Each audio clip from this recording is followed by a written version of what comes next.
Assalamualaikum warahmatullahi wabarakatuh. Alhamdulillahirrabbilalamin. Bismillahirrahmanirrahim. Bismillahi la hawla wa la quwwata illa billahil aliyyil azim. Allahumma salli wa sallim ala Sayyidina Muhammad wa ala ali Sayyidina Muhammad. Allahumma salli wa sallim alaihi. Puji syukur kita kepada Allah Subhanahu wa Ta'ala.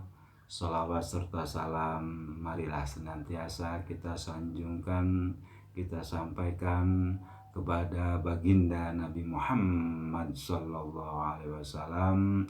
Semoga kelak kita semuanya, keluarga kita, orang-orang yang kita cintai mendapatkan syafaat dari beliau fid dunya wal akhirah.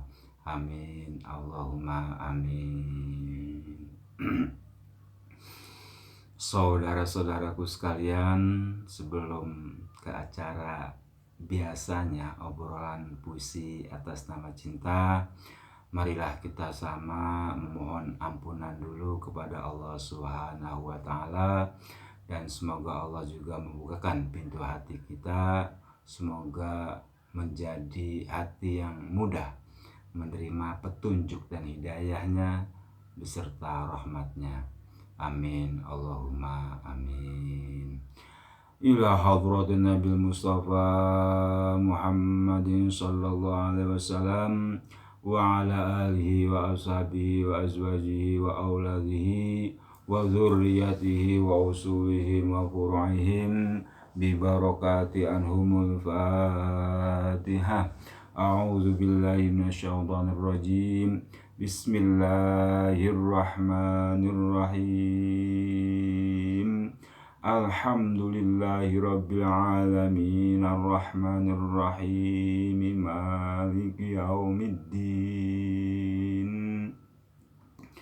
Iyyaka na'budu wa iyyaka nasta'in.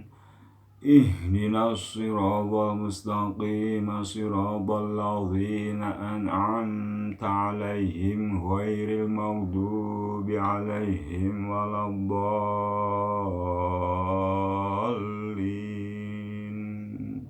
Amin. Astaghfirullahaladzim li abi wa ummi. Astaghfirullahaladzim li abi wa ummi. Astaghfirullahaladzim li abi wa ummi. Astaghfirullahaladzim li abi wa ummi. Astaghfirullahaladzim li abi wa ummi. Astaghfirullahaladzim li abi wa ummi. Astaghfirullahaladzim li abi wa ummi. Astaghfirullahaladzim li ustadzi. Astaghfirullahaladzim li ustadzi. Astaghfirullahaladzim li ustadzi. Astaghfirullahaladzim li ustadzi. Astaghfirullahaladzim li ustadzi. Astaghfirullahaladzim li ustadzi. Astaghfirullahaladzim li ustadzi. Astaghfirullahaladzim lil muslimin wal muslimat. Astaghfirullahaladzim lil muslimin wal muslimat. Astaghfirullahaladzim lil muslimin wal muslimat. Astaghfirullahaladzim lil muslimin wal muslimat. Astaghfirullahaladzim lil muslimin wal muslimat. Astaghfirullahaladzim lil mu'minin wal mu'minat. Astaghfirullahaladzim lil mu'minin wal mu'minat. Astaghfirullahaladzim lil mu'minin wal mu'minat. Astaghfirullahaladzim lil mu'minin wal mu'minat. Astaghfirullahaladzim lil mu'minin wal mu'minat. Astaghfirullahaladzim lil mu'minin wal mu'minat. Astaghfirullahaladzim lil mu'minin wal mu'minat. Astaghfirullahaladzim wa atubu ilaihi. Astaghfirullah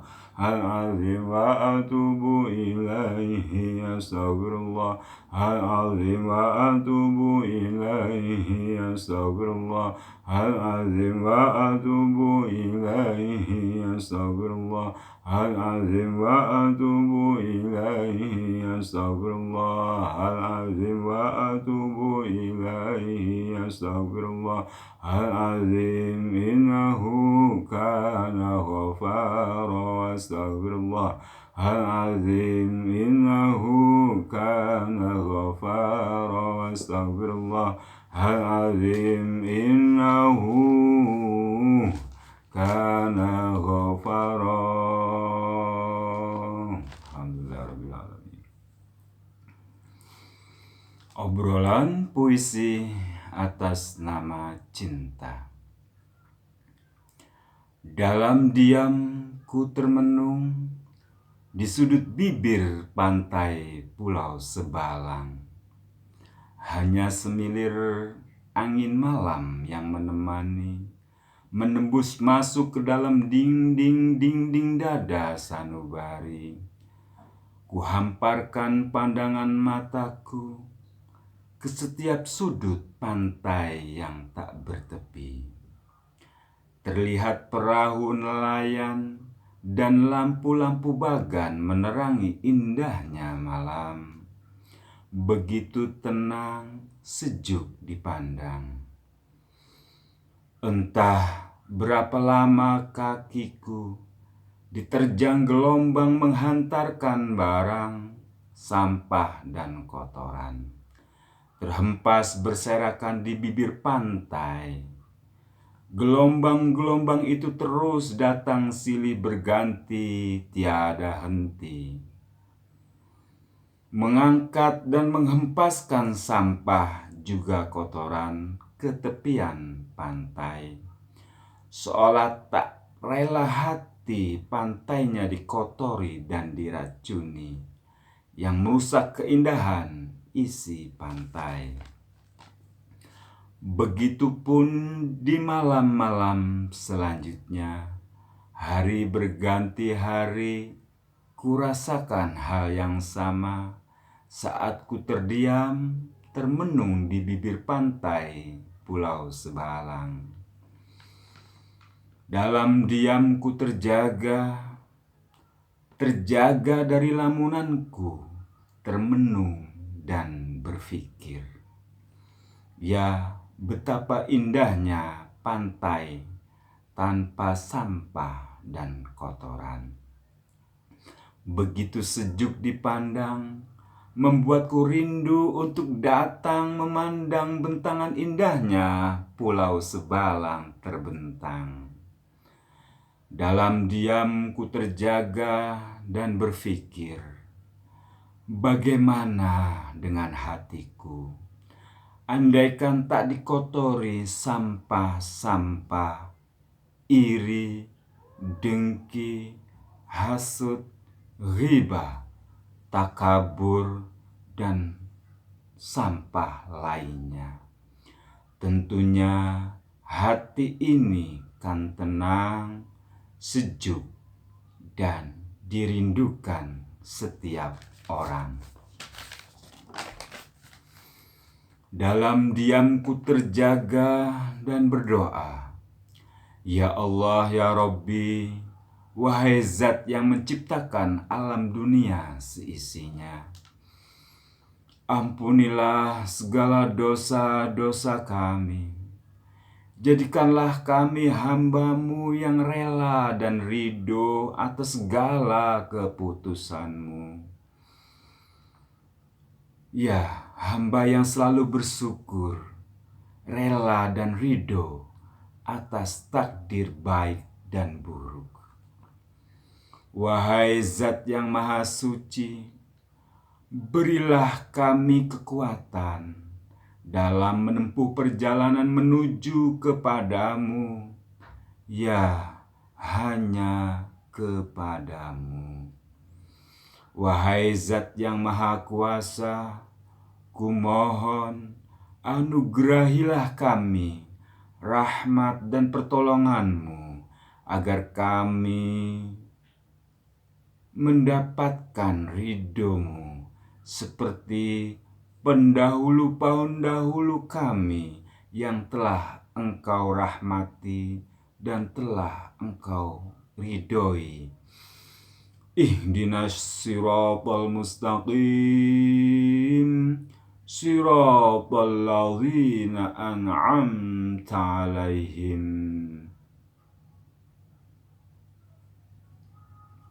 Demikian saudara-saudaraku sekalian, apa kabar hari ini? Semoga tetap dalam lindungan Allah, petunjuk Allah, dan tentunya ampunan Allah. Amin. Allahumma amin. Lama gak ketemu lagi ya. Hampir 1 minggu lebih saya gak buat video karena ada tetangga meninggal dunia. Jadi sedikit banyaknya kami membantu sebisa-bisanya meringankan beban sohibul duka. Ya Allah, nasihat lagi tuh buat saya pribadi. Umur tidak ada yang tahu. Kalau Allah sudah berkehendak mengambil apa yang Ia punya, tak ada satupun yang bisa menghalanginya. Terdengar kabar bahwasanya almarhum itu dalam keadaan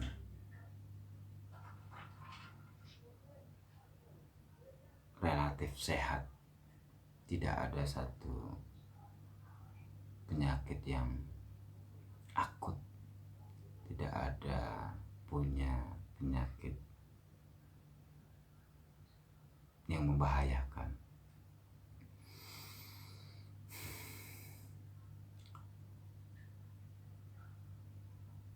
Semoga almarhum diampuni segala dosa-dosanya oleh Allah Subhanahu wa Ta'ala, diakui umatnya baginda Nabi Muhammad SAW, dan diterima di hadapan Allah Subhanahu wa Ta'ala. Amin.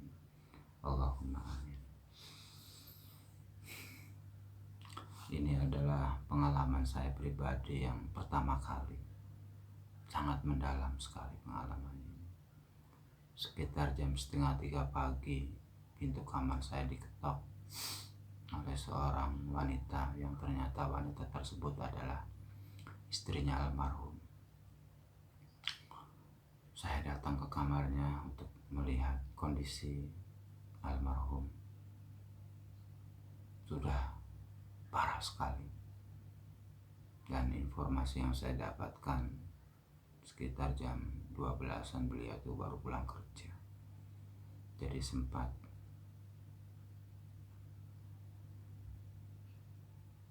menginfokan kalau badannya lagi kurang enak. Seandainya sama istrinya tuh dikerikin.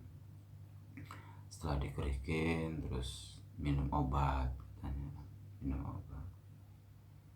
Gak lama ya, mungkin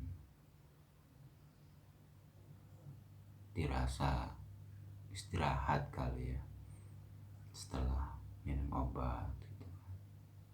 Ternyata mungkin ada sesuatu yang janggal, yang beda. Akhirnya istrinya itu mengetuk pintu saya, mencoba untuk mencari pertolongan, ceritanya seperti itu. Ya, saya pun langsung ke sana, ke kamarnya, dan melihat kondisi almarhum sudah sangat mengenaskan,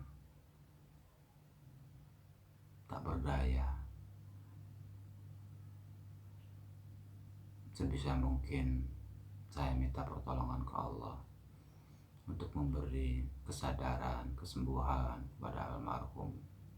Saat itu ternyata Allah berkehendak lain. Almarhum meninggal di pangkuan saya. Lemes badan saya, baru pertama kali pengalaman itu saya rasakan, lemes sekali badan saya. Tapi karena memang tidak ada kapasitas saya untuk menginfokan almarhum itu sudah meninggal, makanya saya menyarankan kepada keluarga untuk membawanya ke rumah sakit. Dan memang ternyata benar, setelah berada di rumah sakit, cek medis segala macam, ternyata beliau memang sudah tidak ada, sudah tidak bernyawa lagi, telah diambil sama yang punya, wafat, meninggal. Lemes badan saya itu. Baru pertama kali saya mengalami kejadian seperti tersebut. Lemes sekali.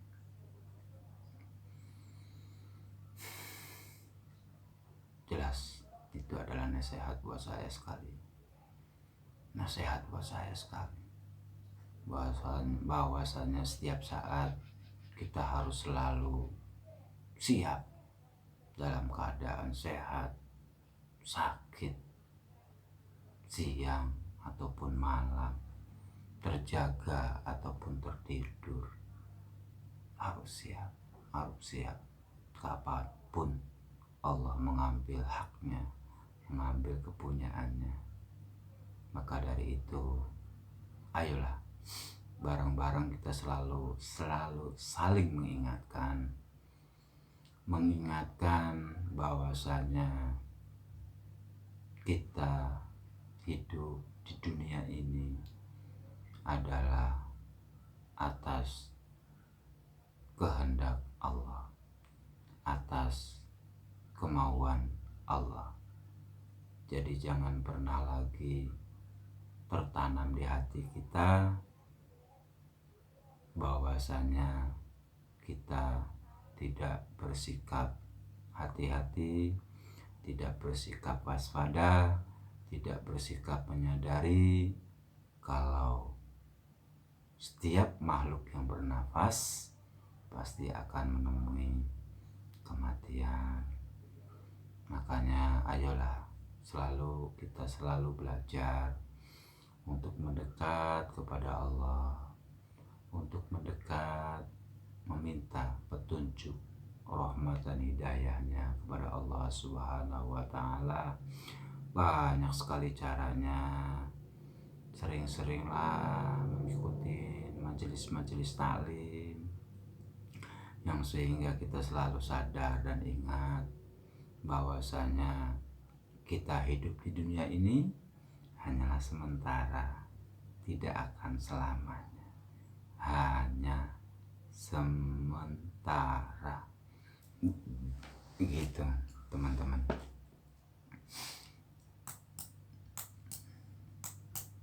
Bagaimana? Kalau saudara-saudara udah sering kali ya melihat langsung gitu saat orang sakaratul maut atau dicabut nyawanya. Nasihatnya enggak? Iya, nasihat itu. Kalau saya baru pertama kali kemarin itu, seminggu yang lalu, lemes badan saya, beneran lemes.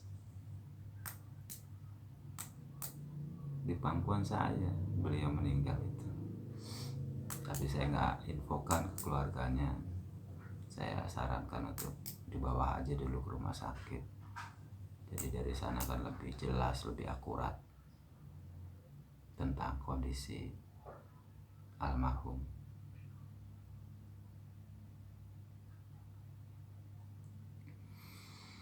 Ya Allah, sudah berapa banyak nih bekal kita untuk menghadapnya. Iya, setiap hari kita masih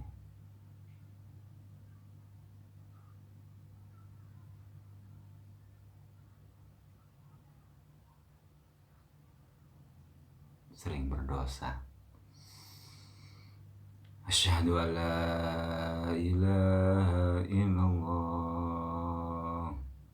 wa asyhadu anna Muhammadar Rasulullah.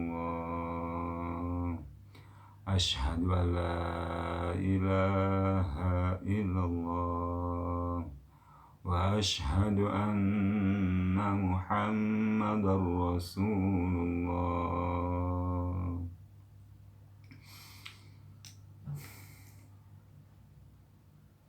Salah satu pengingat buat kita agar senantiasa memperbaharui syahadat keislaman kita, karena saya mengalami pengalaman yang akhirnya dirasa gitu. Sangat penting kiranya setiap saat kita bersyahadat, memperbaharui syahadat keislaman kita. Kan lebih baik kita berhati-hati dibanding ada dalam kelalaian, karena memang sudah jadi tabiatnya manusia, tempatnya lalai, tempatnya lupa. Jadi marilah kita senantiasa membiasakan diri untuk memperbaharui pengakuan kita, syahadat kita tentang keesaan Allah dan tentang kerasulan Nabi Muhammad SAW.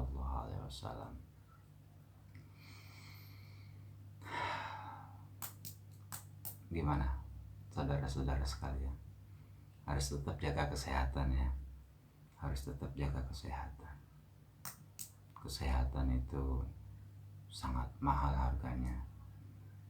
Sangat sekali mahal harganya. Mahal sekali harganya.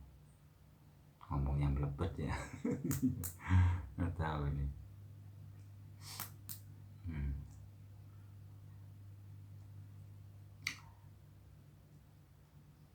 Kalau dalam obrolan puisi atas nama cinta yang tadi saya sampaikan di awal, terkadang dalam keseharian kita suka lalai, lupa, hanya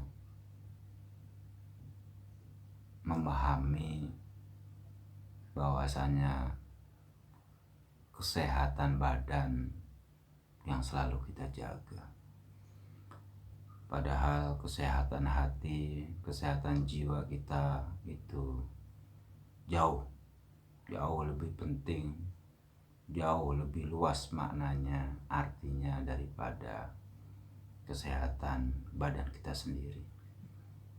Sebab itu saling berkesinambungan. Itu kadang saya alami, dan dari pengalaman tersebut akhirnya saya mencoba untuk mempelajarinya. Betapa benar respon ataupun dampaknya di saat hati kita tenang, kejiwaan kita tenang, badan kita pun bisa menghalau penyakit-penyakit yang mau datang. Ya walaupun sekedar masuk angin, flu, batuk, dan pilek, itu saya rasakan beneran. Jadi kadang manusia, kadang kita tuh lalai. Kalau penyakit iri, dengki, hasud, ghibah, takabur, dan penyakit-penyakit hati lainnya itu sangat penting sekali untuk kita basmi, untuk kita buang, untuk kita bunuh jauh-jauh dari hati kita. Beneran. Sebab di saat kita itu memendam rasa iri, dengki, di saat itu pula respon badan, tubuh kita ini negatif. Pikiran marah-marah, buruk sangka, dan lama-kelamaan akan menjadi sebuah penyakit pada badan kita. Beneran deh. Saya belum bisa menjelaskannya mungkin secara ilmiah, tetapi secara pengalaman pribadi saya seperti itu. Nah, di saat saya belajar untuk selalu menghindari, menjauhkan iri, dengki, ghibah, hasud, syirik dan lainnya, itu dampak di badan kita itu terasa lebih nyaman, gak gampang sakit loh, beneran. Walaupun pola makannya gak beraturan, beneran gak beraturan pola makannya. Kadang menemui makanan yang berat, misalkan nasi aku di sore hari, kadang di malam hari, dan itu saya rasakan itu. Tadinya saya berpikir apa ini? Oh, itu adalah pertolongan Allah, kekuatan Allah di saat hati kita tenang. Jadi respon badan, respon tubuh itu selalu positif gitu loh. Artinya tidak gampang lapar, tidak mudah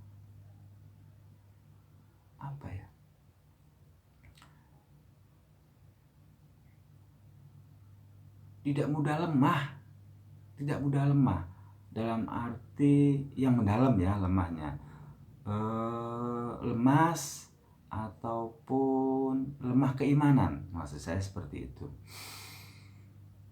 Itu benar-benar saya rasakan di dalam keseharian saya di saat saya belajar untuk menghilangkan penyakit-penyakit kejiwaan tadi, penyakit-penyakit hati tadi.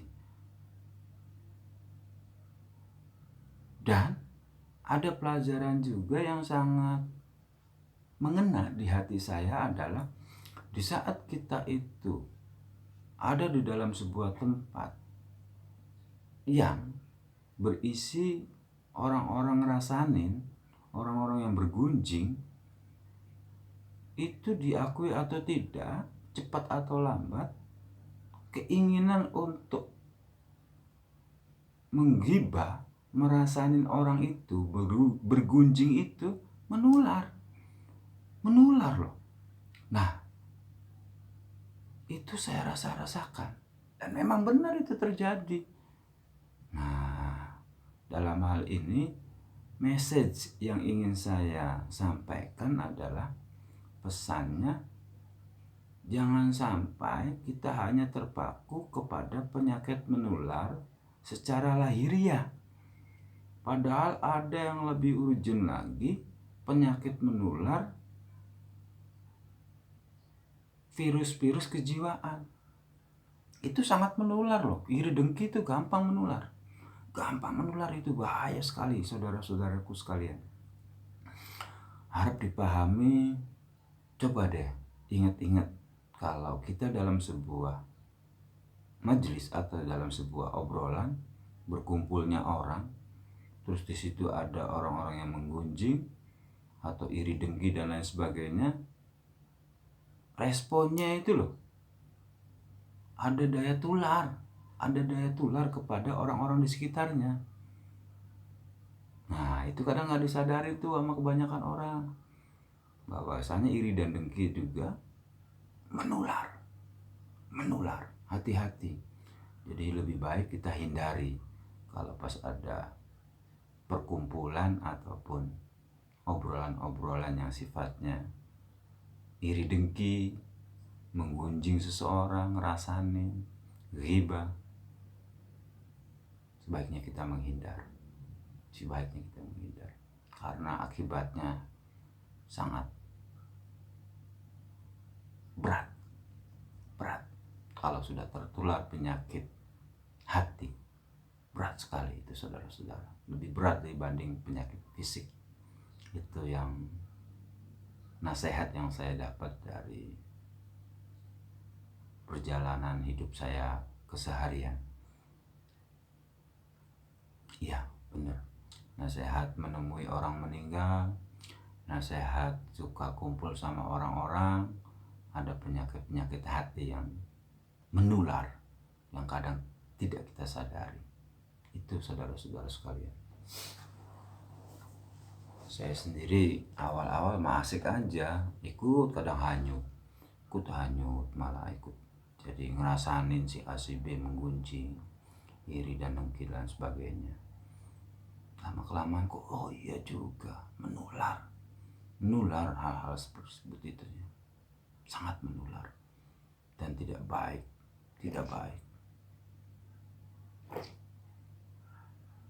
Makanya saya coba ungkapkan isi hati saya itu dalam sebuah obrolan puisi yang saya sampaikan di atas tadi.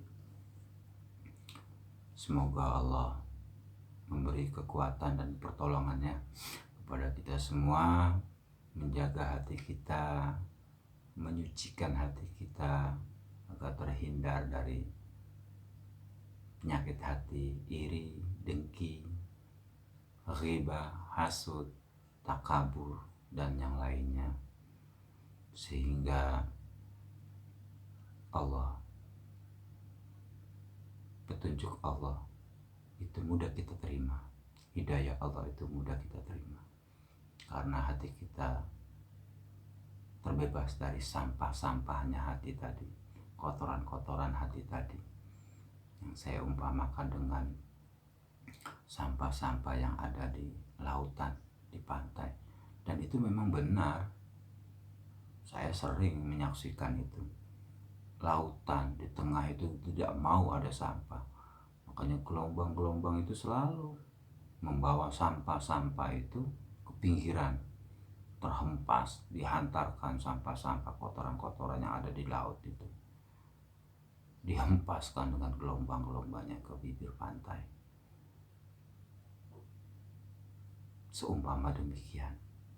Semoga Allah selalu menjaga hati kita, menjaga hati keluarga kita, dan menjaga hati orang-orang yang kita cintai. Biarkan hanya Allah saja yang ada di hati kita. Jangan pernah tanamkan di hati kita selain Allah Subhanahu wa ta'ala. Demikian, semoga ada manfaatnya. Mohon maaf kalau ada kata yang kurang berkenan. Billahi taufik wal hidayah, waridho wal inayah.